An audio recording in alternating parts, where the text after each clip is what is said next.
My name is Rutgrim from the Netherlands Space Office, and I'm replacing Coco Antonissen, who is normally present at Eurisy Members Day. And just to bridge the presentation from Stephen, luckily we were awarded an innovation by the Group on Earth Observations for the use of Earth observations for Sustainable Development Goals on the team innovation 2 weeks ago. So we are happy to share that with you as well. You can see it in the background of my computer. I'm going to present you about a project for smallholder food producers, and to illustrate our project indeed, let's start the video first.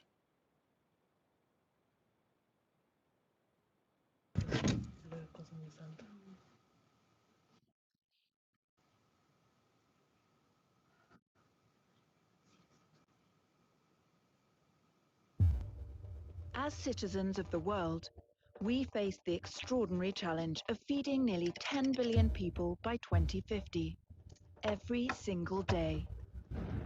And climate change is not making it any easier. To meet those and today's challenges, agricultural transformation is a priority.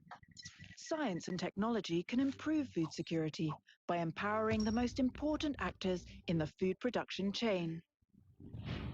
The Geodata for Agriculture and Water programme is led by the Netherlands Space Office and promotes the digital advisory services by smallholder food producers. Satellite and mobile data provide the right information at the right time, empowering farmers and pastoralists to make better decisions. The G4AW programme supports 130 private and public organisations in 25 partnerships in 15 developing countries. We believe their innovations will enhance sustainable food production while benefiting smallholders. We'll leave it to them to convince you. Please check our website and get inspired by some of our leading partners.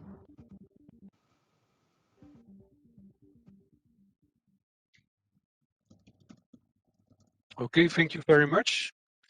Back to the presentation, thank you. Now, as you can see, the Netherlands government has taken up the challenge, let's say, to make better use of satellite data. What we have seen is that satellite data services are being used for government purposes and in businesses everywhere. But the uptake of this kind of services for food security is still in its infancy. And that is why in 2014, our government, maybe I can have the next slide, please.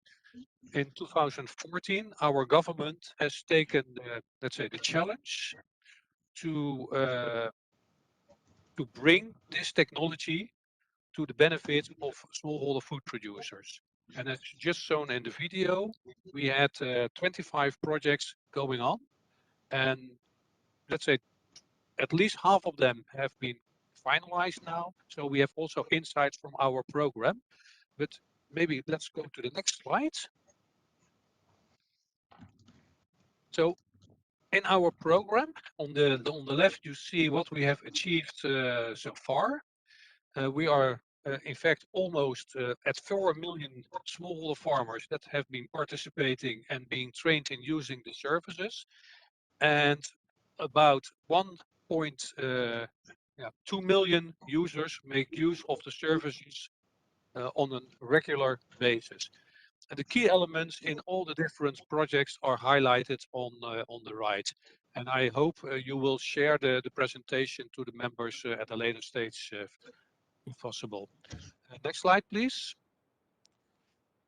What an important element in our program is not only to reach, in fact, so many farmers. As you can see, the goal is set by the Global Commission on Adaptation at an even higher ambition to enable 300 million farmers to be digitally connected to advisory and financial services by 2030.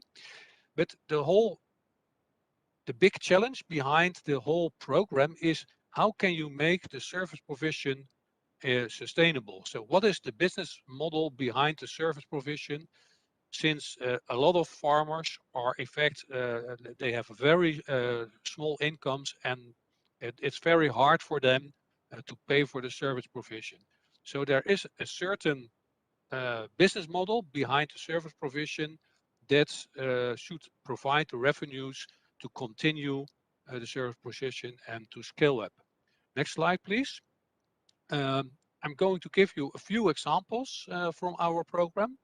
This is about a project in Western Africa, in Mali and Burkina Faso, where there is a service is provided for pastoralists, where the pastoralist can call to a call center and they will receive information about places where there is enough vegetation and water available for the herds. And they also receive market information, and based on this information, they make a decision where they travel with their herds. And on the impact, you see also some figures that show the positive impact for the pastoralists. Next slide, please. Another example is about insurance. By making use of satellite data, let's say people are able to design insurance services that are more or less fully automated, and that is making, in fact, service provision of insurance schemes to farmers in countries affordable, especially because the farmers, again, in fact, have very little money to pay for them. So this is based on a technology which is called index-based insurance, where the payout of the insurance are triggered automatically based on certain triggers that are set in the insurance schemes. This specific project in Uganda is now insuring 150,000 farmers at least, individually. Next slide, please. Another example from a project in Burundi. It's called the Agri Coach, and this is a very interesting concept, but because in many developing countries, it's of course difficult to reach and to train farmers. In this specific program, they have organized the farmers in groups of about 50 people, in which one lead farmer, has access to the services and brings this technology and the insights of the services to the other farmers. And by this way of working, they are reaching about 400,000 people in Burundi this year. And this is about the people that are, let's say, subscribed to the services, but since many more people are active in farming, they estimate that more than 2 million people benefit from the service provision. And what we also see is that they bundle, let's say, not only the data from, let's say, the satellites, but they also bundle it with other types of services, so that the farmer is in fact reaching a whole package of information and services at once. Next slide, please. This is a project that we supported in South Africa, where there was a cooperation between the Meteorological Office, service providers, and the African Research Council. And in which they developed on one hand, a technology platform that is collecting all the different satellite data, and by making use of decisions models and SMS services and use of extension services, they have reached 300,000 farmers. So I think this is to conclude my project on the G4AW program. If you would like to want more about this program, maybe we can have the next slide, please. Next slide. Then you can go to our website and you will find below the different tabs, you find all kinds of information from our program, from other programs that are doing similar activities. you will find videos, podcasts, and publications with lessons learned from our program. Thank you very much for your attention. And yeah, if there are any questions, you can contact us via the contact details in the last slide of this presentation. Thank you. Thank you very much. Hello, everyone. I'm Clara Jouot, designer at EDF Pulse Design. Hello, everyone. I'm Nora Mouti, designer at EDF Pulse Design, and we will introduce you the design activities of EDF. So first, I will begin with the design lab, then one of our project autonomy, and finally our work on anticipation. So EDF, which is literally Electricity of France, is a French multinational electric utility company. The design lab is located in the Paris region, and we are about 20 designers. We work with a user-centered process, so we are mixing technique and use. It's a simultaneous thinking and doing approach, leading to an iterative process. So we consider us as aggregator of skills, and we are working with multidisciplinary teams. The application of design is very large, so it came from architecture, and today it can be applied to strategy, products, services, interfaces, and we are very close to research and science. We deliver about 70 projects, working with scientists, business teams, subsidiaries on very different issues. And it can be business performance, smart home, smart territory, mobility, and it's always with the concerns of energy uses. Our missions is to innovate, explore, and inspire. So in contact with users, we design concrete solutions that are accessible to as many people as possible. We imagine and project future uses by listening to emerging phenomena. We open up and sketch out positions, which are voluntarily breaking with current postures in order to open up the future. One of the projects that represents these missions is autonomy. So autonomy is a global approach to anticipation through design. Our work founded its sources in prospective societal trends, and we tried to design possible futures for EDF. We had a holistic approach on the theme of autonomy. This work led to 3 different proposals that are initiatives by individuals to respond current issues and needs. We looked for inspiration in existing projects and multidisciplinary seminars. So we look beyond preconceived notions of autonomy. It is an invitation to reconsider our use of energy. For us, autonomy is not a synonym of independence. It's a choice of dependencies. We are looking for new opportunities by proposing a future model for economic actors. These 3 proposals were made in an exhibition where we analyzed the reaction of visitors. So one proposition is Biofoncia. Biofoncia is a label that franchised bioregion. It recognized region by its homogeneity of landscape, climate, density, and economic activities. It's a non-administrative entity that defines new maps. Each bioregion has its flag, which expresses its climatic, economic, and human characteristic. And then Biofoncia offers to owners of polluted land phytoremediation solutions associated with the installation of renewable energy. And this solution generates income during the cleanup period and can be open to crowdsourcing. So thanks, Clara, for this presentation. I will now introduce the second topic, anticipation.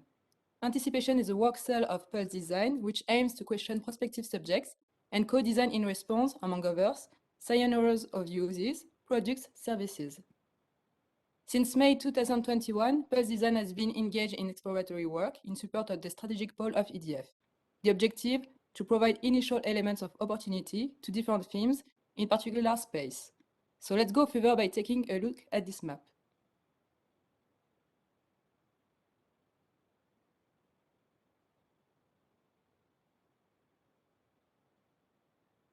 So what you see here is a condensed and non-exhaustive cartography highlighting the connection from the exosphere to the ground. Our monitoring work revealed 9 lines of research: space exploration, space conquest, Earth's orbital environment, territory, stratosphere, space tech, biology, transport, and autonomy. I will focus here on EDF's main area of interest, which are represented by blue dots with shadows. So let's start with the first one, autonomy.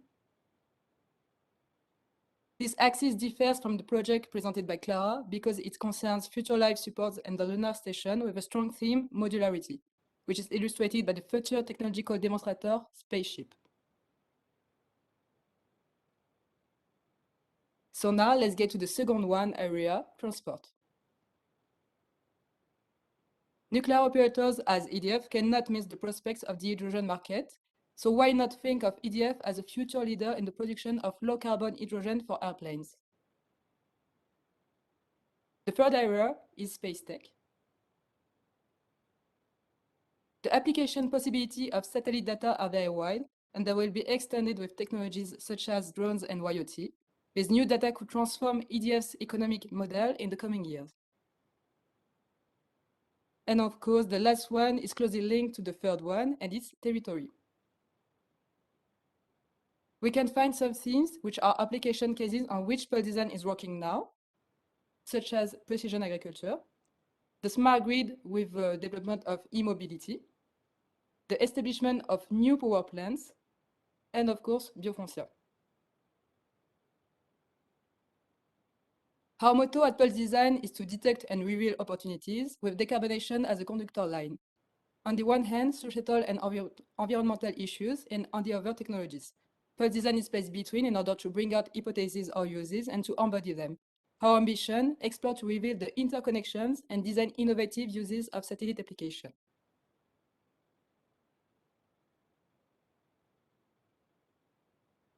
So thank you all for your attention, and thank you, Eurisy, for this invitation. If you are curious or want more information, please feel free to contact us at these addresses, or you can visit our page on EDF website.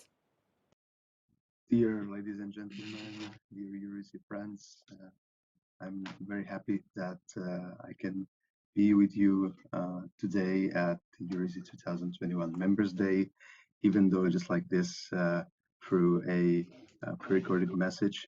It is first of all great pity that we cannot meet physically. That would be the best possibility and best option how to enjoy this day. And also it is a great pity that I cannot be with you at least on distant mode in live, as I'm currently traveling in Asia on a business trip, and the time difference didn't allow me to connect at this time. Still, I couldn't miss the chance to talk with you, and also to use this great opportunity of sharing with you our activities as one of the newest proud Eurisy members. My name is Michal Brichte. I'm the head of Slovak Space Office Industry Branch, working under the Slovak Investment and Trade Development Agency. And always when I talk about our activities, I actually start with a little bit of a broader context of international collaboration, because we all know here, and that is actually one of the reasons why we are involved in such organizations as Eurisy, is that in space sector, the international collaboration is the absolute base. And so as for Slovakia, we are one of the EU member states, which gives us the opportunity of being part of the EU space program and its flagship programs such as Galileo, Copernicus, and our companies can participate in also related R&D activities. We are one of the ESA European cooperating states, and we are aiming actually next year at becoming one of the associate members, which will give us new opportunities, and we are really looking forward to it. And also a wide range of other international involvements, of course, including Eurisy, or for example, one of the most recent involvement is also our joining the Space Climate Observatory project, for which we are looking forward to boost the involvement of our Earth observation related companies and researchers in joint international projects.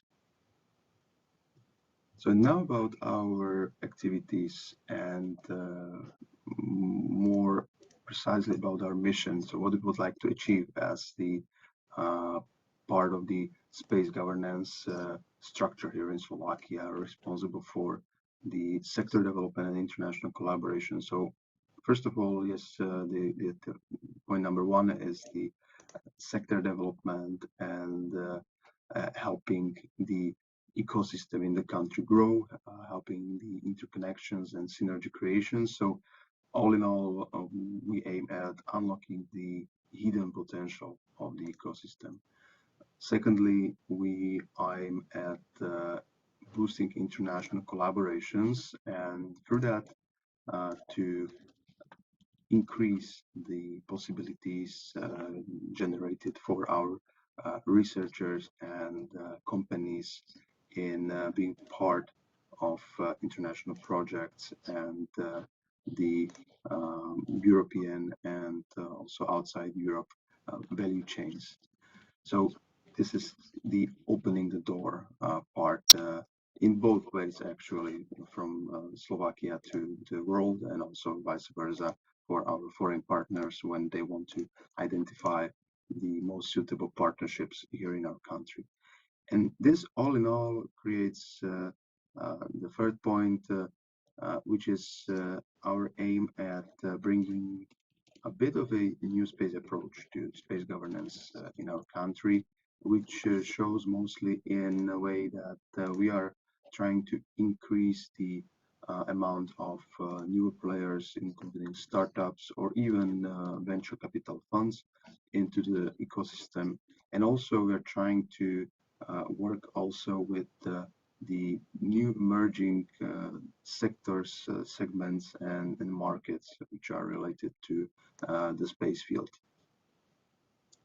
As for the first aim at unlocking the hidden potential and working actually with the potential of our ecosystem, we identify three key elements of this potential. First of all, of course, it's the companies which are already active in the sector, and that's a bit more than 40 currently, actually with the highest number active in the Earth observation applications, but also in such areas as spacecraft component, R&D in production, or application based on positioning and navigation technologies.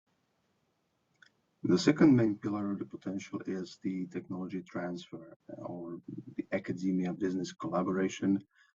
Actually, even though we are just now building more intensively the industrial base of space sector, we have quite a long and rich tradition and history in space R&D as for the academic involvement. It dates back to 1970s, and also more in recent years, our researchers have been involved in major international missions such as JUICE, Rosetta, Bepi Colombo, and which is also very good to see is that basically all our universities are actively involved in at least one segment of space research or development. And the third area of potential is the industrial base and the base for spinning in towards space sector. So attracting non-space companies from technological sectors such as mechanical engineering, electrical engineering, or ICT towards space. And here it showed very good results actually in Slovakia when we first started these kind of activities almost 3 years ago. These were the areas that we identified together with technological experts, and it actually proved as a very good step.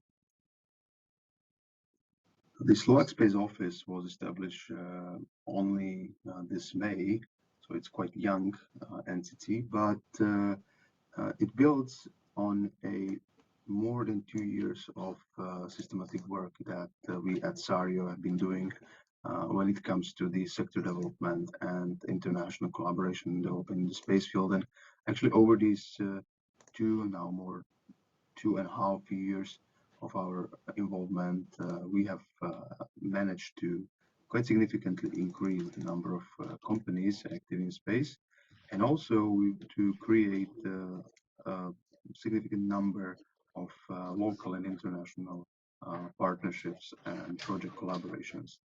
It is also very good to observe that one of the most recent trends in the country is that there is a generation of investment project based on the space activities, and we see it as a natural next step in the ecosystem development, that it also enables creation of new investment opportunities.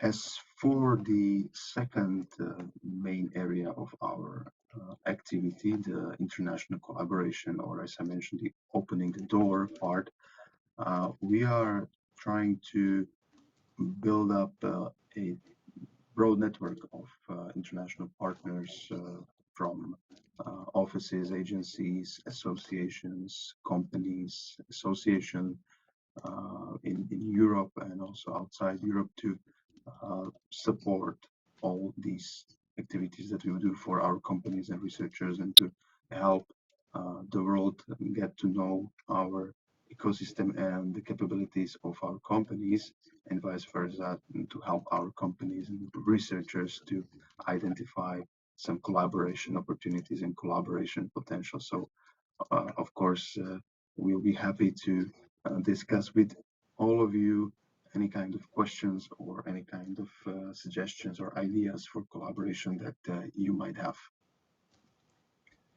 Here are some highlights of our activities over the past year 2021. So we've been involved in the Cassini Hackathon as one of the local organizers now in November. It was a great experience, and we're happy to see that there is such big interest in this area even outside the space community.